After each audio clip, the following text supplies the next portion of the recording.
Skill zone Sadhana the divine path కి మీ అందరికి స్వాగతం సుస్వాగతం. ఈ రోజు 15వ అధ్యాయంలో 9వ శ్లోకాన్ని నేర్చుకోబోతున్నారు. ముందుగా శ్లోకం. శ్రోత్రం చక్షుస్పర్శనం చ రసనం గ్రాణమేవ చ అధిష్ఠాయ మనశ్చాయం విషయానుపసేవతే. ఎలా చదవాలో చూద్దాం.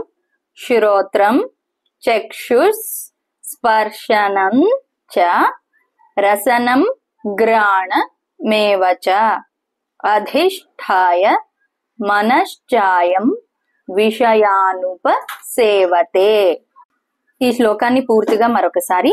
శ్రోత్రం చక్షుస్ స్పర్శనం చ రసనం గ్రాణమేవ చ అధిష్ఠాయ మనశ్చాయం విషయానుపసేవతే.